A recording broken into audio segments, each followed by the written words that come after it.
Mr. Ambassador Stephen Hickey, a very good afternoon to you. I would like to start from the recent pandemic in Iraq and in the world. Before coronavirus, you have seen active socially in Baghdad. How did the pandemic affect your daily work and the embassy in general? Well, first, good afternoon, and thank you very much for having me on your show. It's a real pleasure to be joining you. As you said, I mean, the coronavirus has had a huge impact on everyone, I think, across the whole world, and of course within Iraq and in the KRI, but also on us as diplomats. As you said, before the corona outbreak, I was very busy getting out and about, meeting Iraqis, going to their homes, trying to visit restaurants, libraries, markets. But I've had to put all of that on hold, and quite rightly so, because diplomats like us, we've been implementing the government's guidelines to social distance, to stay at home as much as we can. It's meant that I've been doing a lot of diplomacy on Skype, like today, and also working the phones. Speaking to ministers, politicians, leaders, other diplomats, using Zoom, using Skype, and using the phone. So it's completely transformed how we've all been working. But I'm very conscious of the huge impact it's had on everyone across Iraq. And I've been really so impressed by the way that Iraqis have been coming together to help keep each other safe. By the way, did you have enough Iraqi kebabs while you were working in the restaurants and see many people in Iraq? I did indeed. So one of the things I've really enjoyed about my first 6 months in Iraq has been getting to know and to discover Iraqi cuisine. So as I've said before, actually, the best food I've had so far was up in Erbil, where I had some amazing kebabs. Really, really fantastic. And that's really set the bar very high for me for the rest of my culinary experiences in Iraq. And I've been trying to cook some Iraqi food myself. I've had a go at baking Iraqi bread, which is pretty difficult, given the bread was so big, trying to flip it from hand to hand. And then last week I cooked some dolma as well. And that went okay, but I think I have a lot to learn about Iraqi cooking. Very good, very good. Okay, Mr. Ambassador, coronavirus is a global pandemic. Of course, it has a negative impact on the world. However, in a country like Iraq with poor health system, how do you think the impact would become? So I think, we are very concerned about the impact of corona here in Iraq and in other countries throughout the world. I mean, almost no country has been spared the effects of corona. I think so far the Iraqi government and the Kurdish regional government have been really impressive, actually, in the preventative steps that they have taken in order to reduce the spread of corona. If you compare the statistics in the KRI and in the whole of Iraq with, for example, neighbouring Iran or even with neighbouring Turkey, it's clear that there are fewer cases here in Iraq. But at the same time, I don't think anyone can be complacent. I think it's really important that all of us continue to follow the guidelines that the government has set out. I think if those of us that are living in Iraq, if we implement those guidelines and we obey the law, then I'm hopeful that Iraq can avoid the type of major outbreak that we've seen in some countries in Europe. Okay. The health minister of KRG says that Kurdistan region is going toward a humanitarian crisis due to the coronavirus. What the UK can do to help in this regard? So the UK really wants to help the KRI and people all across Iraq. So far, the UK Department for International Development has allocated over $744 million to support the work to combat corona across the world, including spending on vaccines, spending on research, spending on protective equipment for health workers and also on ventilators. And some of this money will be channeled through Iraq and through the World Bank. And we are really keen to support everything that the Iraqi government is doing. And so there will be financial support coming from the UK to support all of these objectives. Okay. The UK is a partner in many international decision-making countries. What do you believe the world should do to help Iraq and Kurdistan to resist in the face of this economic and health crisis? Well, I think you're absolutely right to say there's actually two crises here. There's the corona crisis and the parallel economic crisis. And we know, for example, that Iraq is heavily dependent on oil sales for government revenue, and that approximately 90% of Iraq's government revenue comes from oil sales. Clearly, that's been hit by the major fall in the oil price and also in the demand for oil as a result of the corona crisis. So it's well known that Iraq is going to face real pressure on government spending and on its budget in the coming months. So we are already talking to the Iraqi government in Baghdad and also to ministers in the KRG about how to deal with this economic impact. I think as a first step, it's very important that Iraq engages with the international financial institutions, in particular the World Bank and the IMF. The World Bank have over $500 million of money that's available to support the corona response. And then the IMF stands ready in the future to provide budget support for Iraq and through Iraq for the KRG.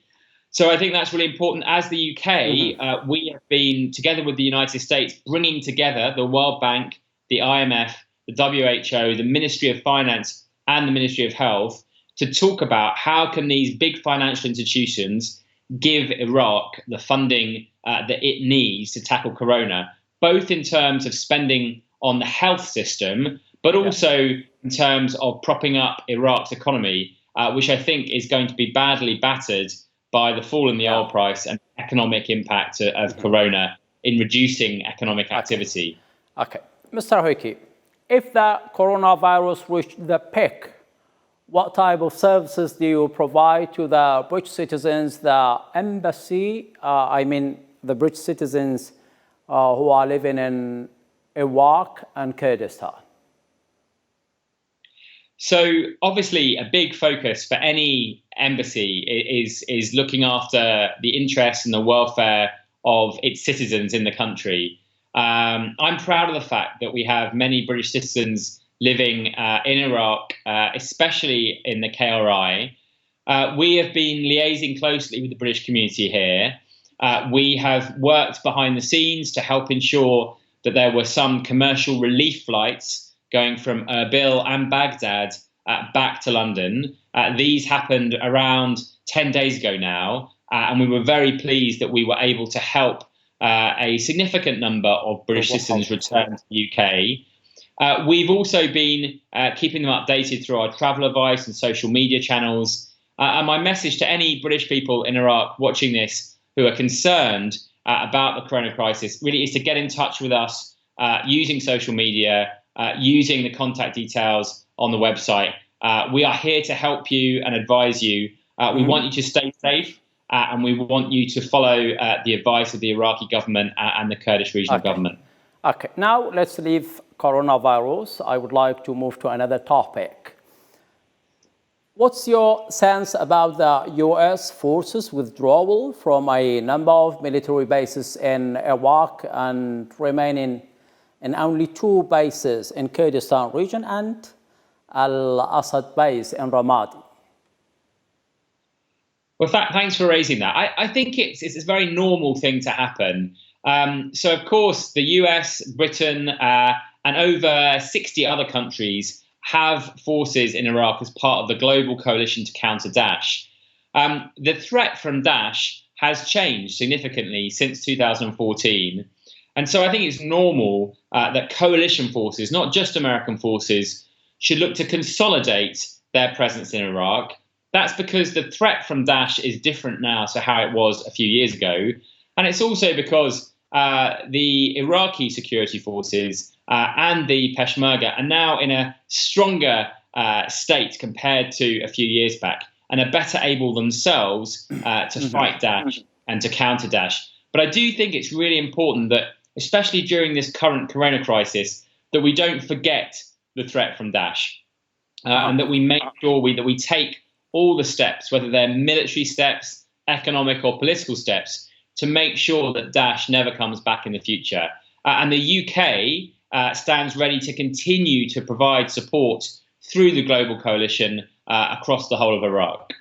Okay, but Mr. Ambassador, they withdrew not particularly because of the ISIS, they withdrew because of the attacks which were conducted apparently by Hashd al-Sha'bi and groups close to Iran. Now, do you think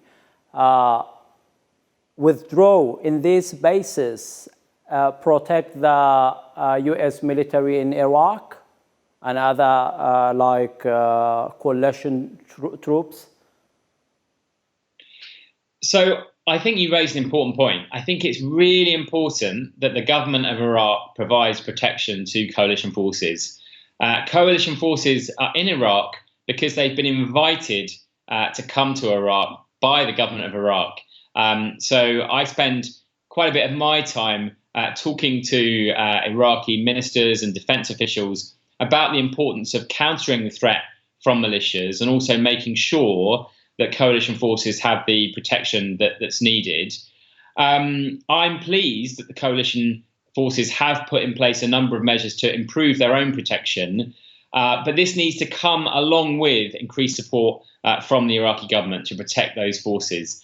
The other point I should make, of course, is that another reason for the consolidation of forces has been the coronavirus. So most of the forces within the global coalition in Iraq are here to do training. And of course, with the coronavirus and with the lockdown and the curfew, it's become very difficult to carry out that training. So that's why we have seen some reduction in the number of coalition forces across Iraq. How many troops do you have in Iraq? Is the UK also intending to reorganize its troops in Iraq, withdraw them? So we have reduced the number of our forces as part of the global coalition on a temporary basis because of the corona crisis and because they are unable to carry out the training of Iraqi forces at the current time. But I should stress this is a temporary reduction, and I would hope that UK forces would return to Iraq in the near future once we're over this corona crisis. Okay. Hashd al-Sha'bi groups continue threatening attacks on US troops in Iraq. Do you have any sort of diplomatic relation with Iran to help mediate, cooling down the tension? Yes, we do. I mean, I should stress first of all that we need to be very specific, I think, about the groups that are undertaking attacks on the coalition. So, of course, the coalition is here at the invitation of the government of Iraq. And there are a number of different groups that form part of the Hashd al-Sha'bi, which itself now forms part of the Iraqi state. Unfortunately, there are a very small number of groups that do things outside of the authority of the Iraqi government, so not formally as part of the Hashd al-Sha'bi. These groups are defying the will of the Iraqi government, and they are breaking the law by carrying out these attacks against the coalition. When it comes to Iran, we have a diplomatic relationship with Iran, and we talk very frankly to the Iranians about Iraq. And we stress the need to support Iraq and to support its stability and its prosperity. And we think that this means supporting the Iraqi state and the Iraqi government. And if third countries support forces, whether they be militia or gangs, that are outside the control of the Iraqi state, this isn't good for Iraq. It won't help us build a strong, stable and prosperous Iraqi state. So we have that dialogue with the Iranians. It's sometimes a frank and robust dialogue, And I think there are no doubt about where we stand. And right now, we are working with Iran, but with a number of countries in the region to try to de-escalate tensions and to ensure that there are no further militia attacks against coalition forces that are here entirely legally at the invitation of the government of Iraq. Okay. Mr. Ambassador, ISIS is active in the disputed area. Why do you think the coordination for the deployment of the joint forces, including Peshmerga, is delayed before the situation gets out of control? So I think this is a really important issue, and we are very worried about the possible re-emergence of ISIS in these disputed areas. It's something that needs really careful consideration and really dedicated cooperation between the KRG and the central government in Baghdad. I know that there have been talks about this issue in the past, and I also know that there's been great success when the Peshmerga forces have cooperated with the Iraqi armed forces. I hope that when there is a new Iraqi government, possibly in a couple of weeks' time, that this will be a top priority for the new government to take forward. It's really important, I think, that there is a joint plan between the Iraqi armed forces and the Peshmerga to tackle this issue, because Iraq can't afford the re-emergence of Daesh, and nor can the wider international community. Very good. In the last part of the interview, Mr. Ambassador, I want to discuss some points about the new political situation in Iraq. What do you think about the nomination of Mustafa Kadhimi for the position of Prime Minister in Iraq? Thank you. So I'm pleased that Iraqi politicians themselves have come together and decided to nominate Mustafa Kadhimi. I think Iraq is urgently in need of a permanent government. We currently have a caretaker government that's resigned in order to address the many pressing challenges, whether it's Corona that we've spoken about, the economic crisis, or the security challenges of militias attacking coalition forces and other interests around Iraq. So we need to have a strong and permanent Iraqi government that can do all these things. I think it's really important that it's Iraqi politicians themselves that have chosen Mustafa Kadhimi. I think it's really to his credit as a candidate that he's been able to attract such strong support from among the Shia parties, but also from Kurdish parties and Sunni parties, and also from civil society. And I've been very encouraged by many of the things that he has set out as his priorities for a future government. In particular, his determination to get a grip of the economic challenges, the need for urgent action on Corona, and also the point he has made about needing to respect and protect the rights of the Iraqi people, and in particular, the Iraqi protesters who since October have clearly suffered very grave violations of their human rights. And I really sincerely hope that we will see investigations and conclusions of those investigations to hold people accountable for those human rights abuses. Okay, but in your view, can he, Mr. Kadhimi, potentially lead a new government in Iraq? So ultimately, that won't be up to me. It's going to be up to the members of parliament in the Iraqi government. And I think that's how it should be. You know, I want to see a strong Iraqi state. I don't want to see an Iraq where third countries, even if it's the UK or Iran or anyone else, interfering or dominating Iraqi politics. I think it's so important that Iraqi politicians themselves make that decision. Now, we know Mustafa Kadhimi very well. We've seen his track record in a number of jobs. We've been very impressed by the vision that he has set out. But ultimately, that will need to be a decision for Iraqi politicians. And I very much hope, though, that there will be a new, permanent, strong and active Iraqi government in the coming weeks. How do you think Mustafa Kadhimi should move forward after the formation the government to solve the problems in Iraq? So I think, again, that will be for him to decide. But I think he has set out very clearly his priorities. I mean, clearly in the short run, Corona and the economic crisis have got to be two areas of focus. He has already said that. And I think there's a consensus, frankly, among a whole range of Iraqi politicians on this issue. I also would say, though, that the first duty of any government is to provide security for its own citizens. And Iraq, as we've discussed, faces a number of security threats. And I've no doubt that tackling those security threats will be at the very top of his agenda. And in the long term, I know that Mustafa Kadhimi is a strong patriot, an Iraqi nationalist, and I'm confident that he will want to build a strong Iraqi state capable of providing prosperity, jobs and security for all Iraqis. Okay. Now, how do you view the support of KRP, Nechirvan Barzani, to Mustafa Kadhimi on the eve on his nomination for this position? So I think it's welcome that a number of parties from all over Iraq have come together to agree on Mustafa Kadhimi's nomination.